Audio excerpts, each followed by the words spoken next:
with the no more gas, companies migrating to the US for less expensive energy. Are they? Yes. Well, yeah, but who would want to destroy Europe? I mean, America. but why would America want that? I mean, we're supposed to be her ally. You know? No, we are in What do some you mean way. by America? But the business is the business increase in America. They could get some very strong German companies, and also they could sell some gas to. We are importing gas now from America. Okay, well, it's a hypothesis. It's yes. I mean, if it's true that some Americans were involved in the events of 9/11 behind the scenes and were prepared to kill off, all those thousands of people that died in tragic circumstances, then I don't put anything, I don't rule out anything. If there's a crazy elite, if that's the right word, a diabolic elite who committed war crimes on 9/11, then they would do anything, yes. Yeah. But that's why we need to identify them, find out who they are, and lock them up. They're criminals that should be behind bars and serving prison sentences. And if they're now trying to destroy Europe, in the name of their own misunderstood understanding of what capitalism is about, some people think it's about amassing as vast amount of money as you can and screw everyone else. Well, that's not what genuine economists who think this stuff through realise, I'm with Keynes and I'm with Naomi Klein and other critics of shock doctrine and shock capitalism. But yeah, some shock capitalist dogmatists, the ghost of Milton Friedman and his cronies, it's still around, Yeah, it looks like behind states, behind the UK, behind France, behind Ukraine, behind even Russia or behind America, there are other level of fighting or getting influence. I see things like this. So in democracy, usually we elect people to be like the sheriff and put order in the state. Yeah, and bring justice and peace yes, to the but community. We can see in Europe, in my case in France, that we cannot escape from getting a kind of I don't know how to tell. I don't like Macron because for me it doesn't work for French people. It does work for other, maybe part of French people, but I think other interests. And my question is about America as well. You see, you have the choice between pest and cholera each time. I'm sure. Even if between what? The choice between who? Peste et choléra. Oh, I see. Like between two evils, basically. Yes. Yeah. For the example, yes. Cholera.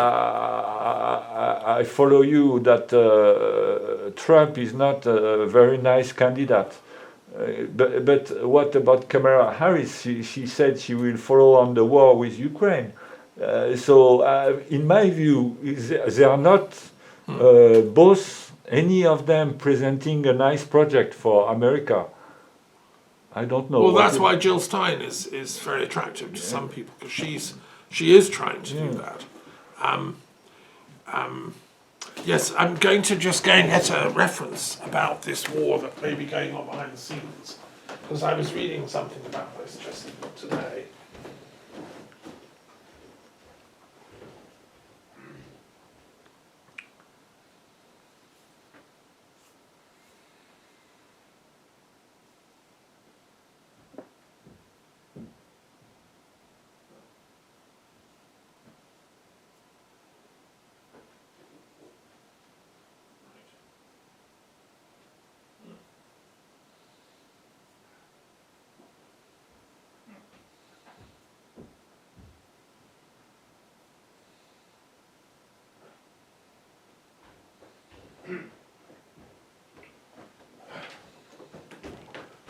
Yes.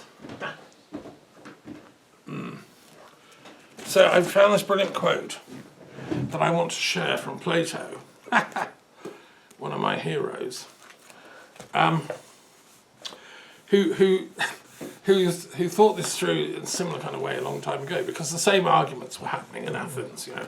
Who's really behind the invasion by Iran, and who's colluding with them? And this is a quote from Plato.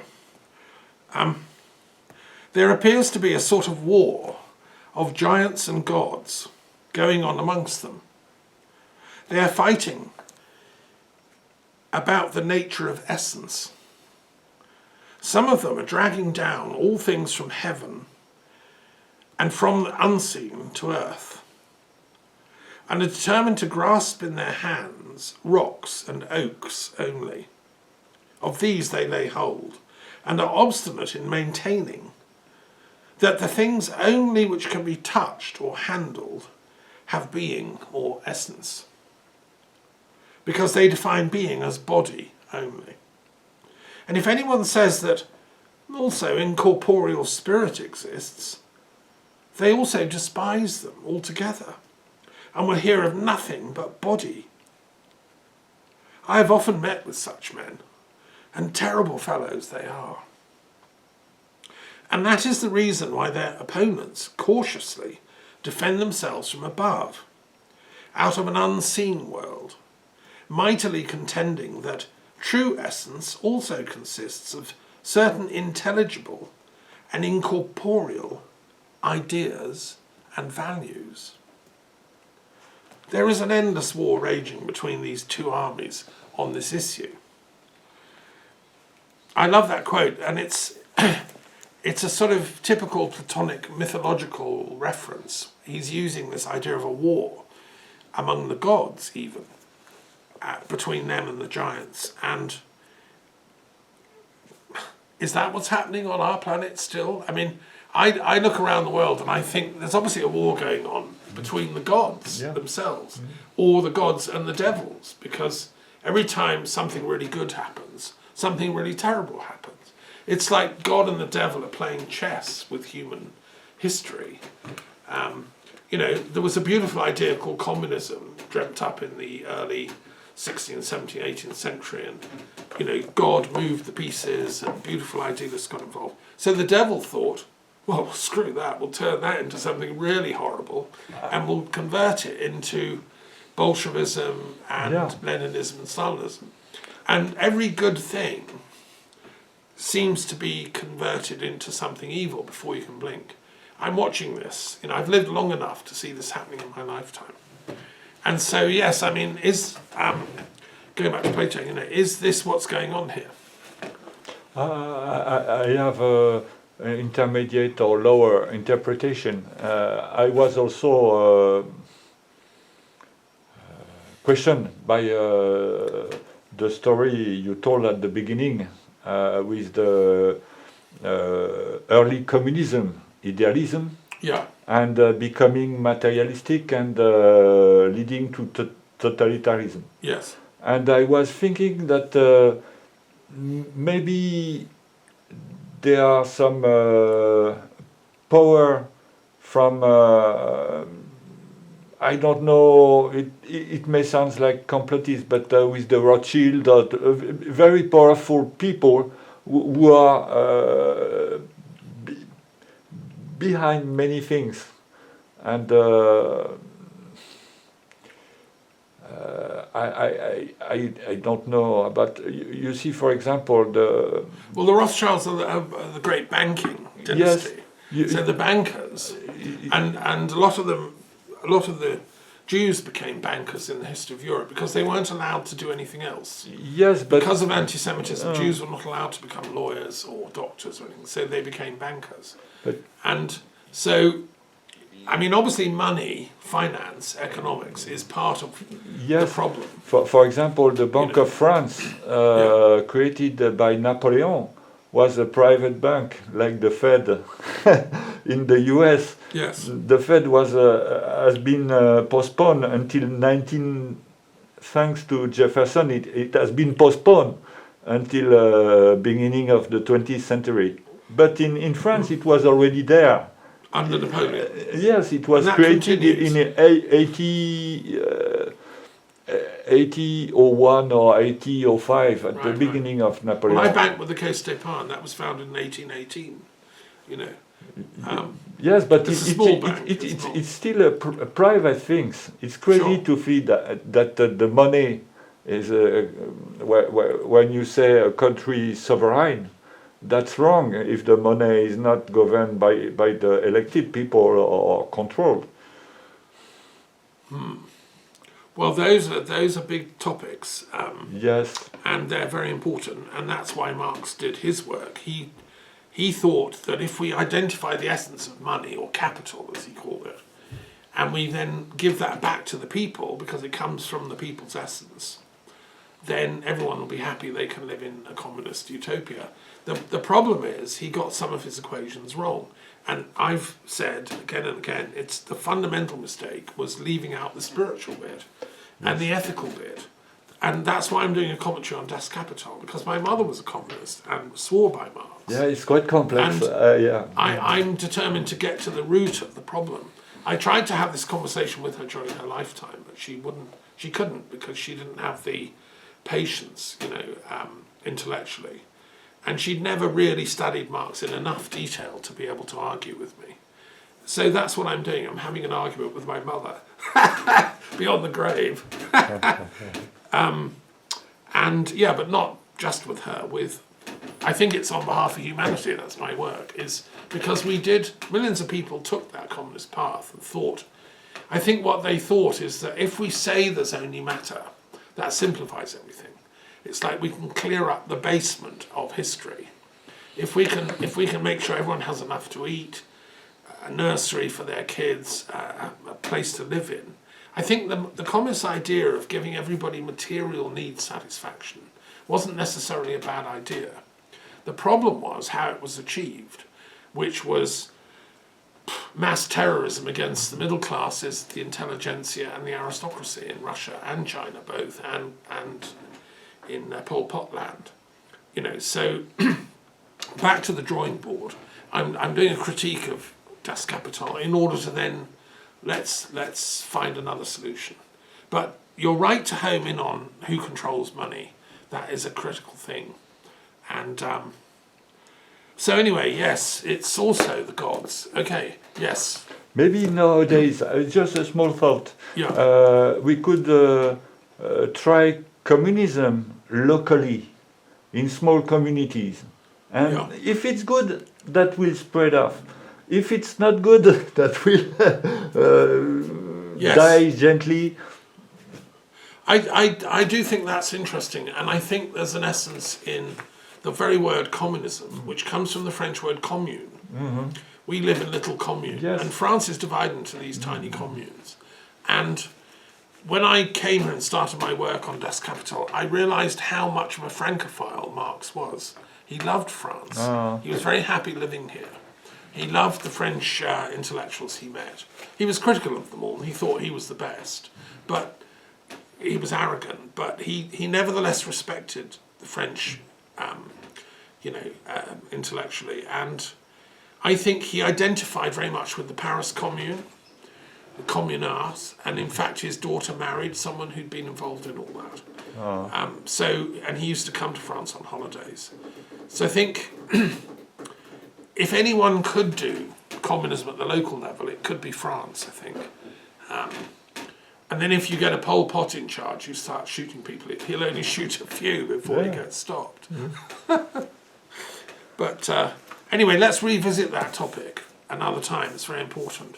I just want to flag up a couple of things. Here's what I'm teaching in Britain on enlightenments. This is a book I wrote on enlightenments. And I did a whole year-long course with Satyen Raja, my colleague in Canada, on the nature of enlightenments, which is still available. Well, Yeah. it's just as a joke. Why Yeah. there is a S at the end of Yeah, no, it's very important. Because the book is very unusual. It's the first time anyone has tried to study enlightenments across all the different philosophical disciplines. Can you pass them in front of the table?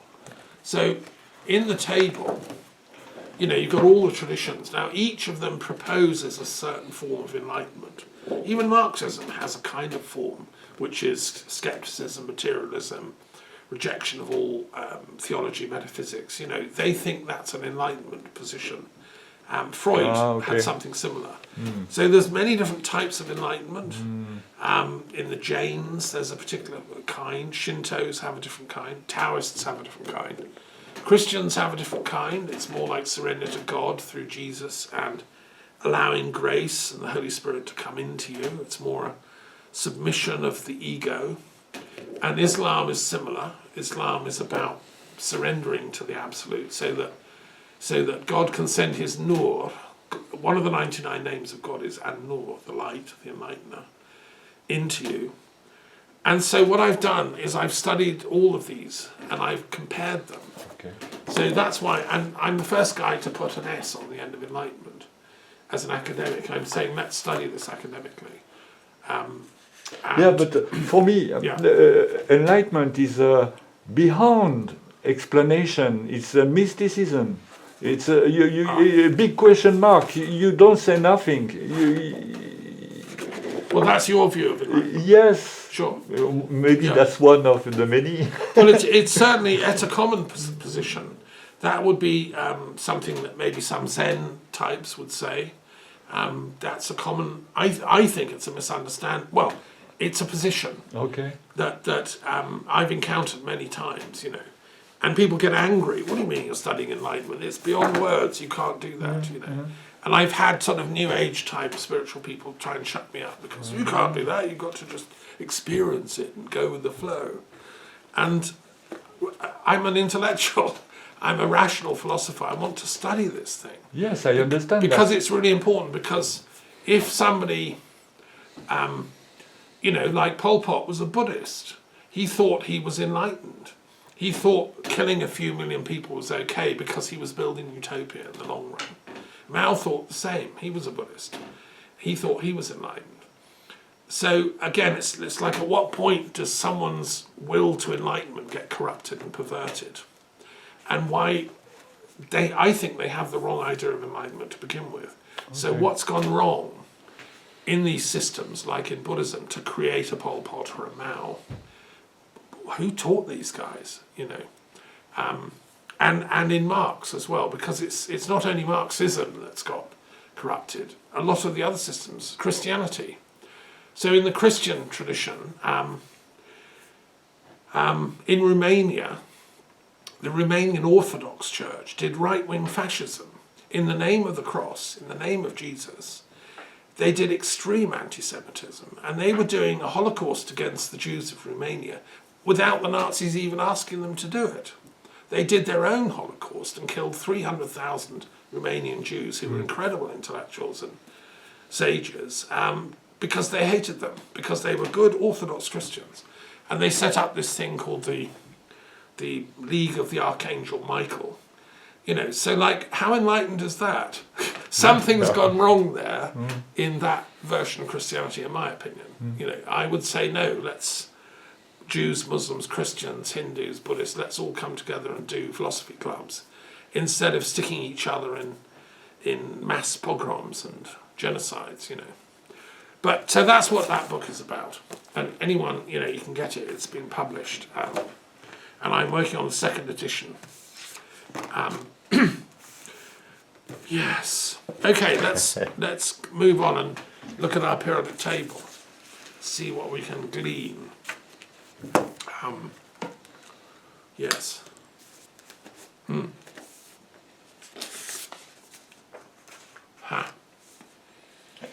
I was looking at the 144 philosophy. So I don't know if it's aestheticism. Yeah. Yes, the beauty. Yeah.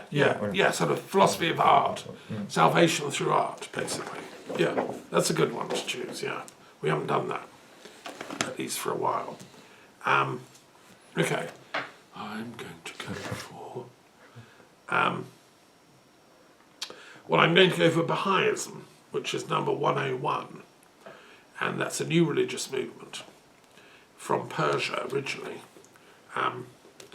Okay, so they're both very interesting. Let's do the aesthetics first, which is 144. And I mean, it's very ancient. This this philosophical tradition is what promotes art as the summum bonum, the highest function of the human. That by creating beauty in society, in our homes, in our lives, our souls will become beautiful. That we need to have beautiful temples and statues and paintings, and so I trace this back. Obviously, unknown artists from prehistory. I mean, our ancestors in the Dordogne, when they did paintings on the cave walls, they felt that. We know that ancient peoples do body art. They were making their skin beautiful, and there's finds of figurines and stuff from very early on, showing women were already kind of decorating their hair and stuff really early on. Also in Africa, there were shells being used for jewellery and stuff. So this idea that beauty is important is ingrained deeply into human life. And then in more classical times, we have the great poets of antiquity like Homer and Hesiod in Greece, and equivalents in other cultures in the Celtic world. We had poets as ancient as that, bards, whose function was to cheer everybody up in the long evenings of winter and tell the great stories and the heroes and paint with their words magical landscapes. If you read Homer, as I've done, I mean, the language is incredibly beautiful. It transports you there. And then there were great sculptors and like Phidias and others doing these amazing sculptures of the gods, Aphrodite, for instance, and Artemis. And these are still priceless. They've come down to us. And I think Plato and Socrates began serious discussion about the nature of beauty because they were surrounded by it. And they saw a link between beauty and truth. Only a soul that is in communion with truth can appreciate beauty. So there's a discussion of what is beauty. You know, I'll just read a couple of quotes from Plato. I very much approve of your measuring beauty by the standard of pleasure and utility, at one point in the Gorgias dialogue. This is your definition of beauty, beneficial joy. Another quote, beauty orders all things in loveliness and makes them appear beautiful when it joins them. Now that's an interesting quote, because in my research into this, as a linguistic philosopher, I always go to the words and the dictionaries. And I discovered the word art, which is a key word here, which refers to the arts in general, poetry, music, dance, everything. The word art is related to the word to join. In Old Indo-European, at the root of that word, which is comes from Latin, is ar, which is a root meaning to join things. And I think art is what does join things. It joins levels. And I once had a aesthetic enlightenment, I can only describe it. I was sitting in my house garden in Islington in London, where I used to live. And it was at dusk, and it was a beautiful evening. The children were playing in the garden I was watching. And I thought, this is a beautiful scene. And I was trying to think, why is it beautiful? And I realised because there were several levels all happening at once. There was the immediate grassy lawn with the kids playing. Then there was the tree a bit further back, slightly in shadow. Then there were the houses further back, the back gardens, which were also beautiful, the colours and stuff. And then way beyond there was the blue night sky with the first stars appearing. And it was the way that all these levels were interposed I realised that's what beauty is. It's when it joins different levels and makes a wholeness of it. So I then sort of went on a metaphysical reverie, and I thought, well, that's what great poetry does, say. It takes a little image, like, you know, a beetle scuttling across the floor, and it turns it into something else, like a metaphysical journey of a soul lost or whatever. And great poetry then operates at several levels all at once. I think great art does the same, because if you think of the great masterpieces we love, there's always several levels of perspective at once. Like in the back of Mona Lisa, what's happening there? It's interesting, the landscapes and stuff. And in great music, if you listen to Beethoven, there's all kinds of interwoven melodies at different levels and registers of sound going on at once. I don't know how he does it. It's like 100 voices in the one hammer-clavier sonata, where there's a whole orchestra playing, and it's just two hands. You know, so it's that simultaneity of different levels, I think. To me, that's my attempt to explain beauty and art. And I'm seeing that Plato got there before me. Beauty orders all things in loveliness and makes them appear beautiful when it joins them. Then there's another quote. Beauty is certainly a soft, smooth, slippery thing, and therefore of a nature which easily slips in and permeates our souls. I further add that the good is the beautiful. And then another one from Phaedrus. Of beauty, I repeat again that we saw her there, shining in company with the celestial forms. And coming to earth, we find her here too, shining in clearness through the clearest aperture of sense. You know, and so on. So this field of philosophy is called aesthetics. It was the Germans in the 18th century that coined the phrase aesthetics, which comes from aesthis, to feel. But it had been going on a long time before then. And Aristotle wrote about aesthetics. He wrote a book called The Poetics, where he was trying to understand what makes a great poetry and drama, and what is it. You know, it was the beginnings of a theory of great beauty in literature. Another great thinker early on, Longinus, wrote a book on beauty and where it comes from. It's a function of the soul for Longinus, who was an Alexandrian Neoplatonic philosopher. Only a beautiful soul can see beauty because they're seeing the reflection of their own essence in that beauty. It's like a kind of, if you take, say, a Hindu idea that the Atman in me is the same as the Brahman in the universe, then it's my Atman seeing a piece of Brahman waving at me. So when I hear Beethoven, I think, God, that's beautiful, that's amazing. It's like, it's the divine mind. Somehow you already know. Somehow I already know.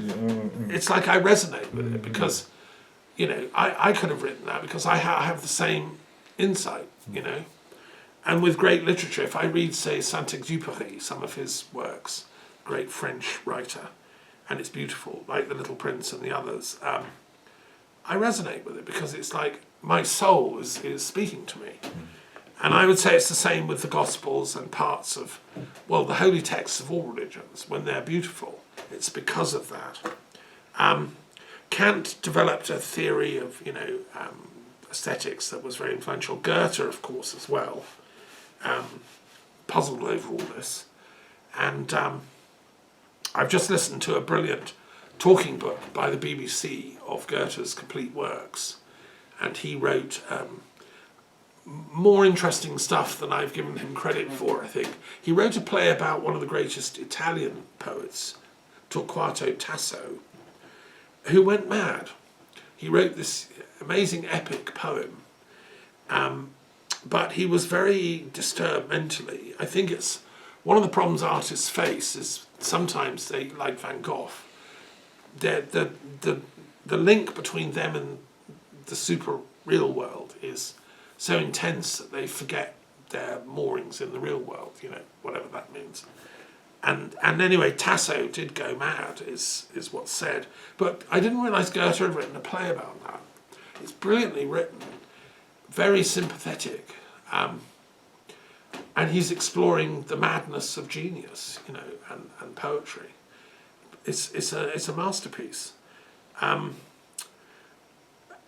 What I don't think I agree with is the kind of reductionist brain neurosurgeon type people that say beauty is just a bunch of chemicals in the brain and it's to do with triggering hormones and sense. And I think there is something supernatural about aesthetic experience, and that yes, I just watched a film, very beautiful film, if I may use the term, a Christian film about the life story of a pastor in America, in a normal church in Nebraska, who had a little boy, age 4, who nearly died. He had a disease and he was in the hospital, was dying, and everyone, doctors, nurses, said he's going to die. The wife, they were, Christians, she rang her best friend and said, please get a prayer network going. And they had lots of friends who rang other friends, and within an hour there were a few hundred people all praying for this little boy's recovery. And miraculously overnight he recovered, and the doctor said, we don't know how this happened, it's a miracle, right? And he lived, he came back against all the medical diagnosis. And then the little boy started talking about he had been to heaven. A 4-year-old was talking about what his experience had been. He'd met Jesus, he'd met his dead sister that he didn't even know about, who died, very early on. And he talked about meeting his father's father, who he didn't know anything about, and describing him. So at first, the father, who was a pastor, a minister in the church, said, this is ridiculous, my son has gone mad. But eventually he comes round to think, no, this must have been a real experience. Against his own kind of skepticism. Mm-hmm. And people in the church thought the family had gone mad. But eventually they came round, and he wrote a book about it. And it became a bestseller, and he's still, as far as I know, the pastor successfully of this church. And it was ironic, a Christian vicar ashamed of his son going to heaven and catching a glimpse, Yeah. But it's just a very beautiful film, and the little boy describes heaven as being very beautiful. It's like a place, he describes angels, and the thing is filled with light. It's just incredibly beautiful. And fast forward to an experience I had when I was teaching at the University of Oxford. I had a student who was a mature woman who'd had a near-death experience. When she was giving birth, she died and came back. And she described to me, she'd had a near-death experience, and she'd gone to some place, I don't know if we can call it heaven, or she didn't use that term, but it was like a heaven. And I asked her what it was like, and she said it was just unbelievable. She said all the colours were more beautiful than here on Earth. They were the same, but more bright, more vibrant, more alive.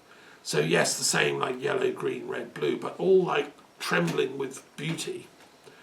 And music was incredibly intense and so on. So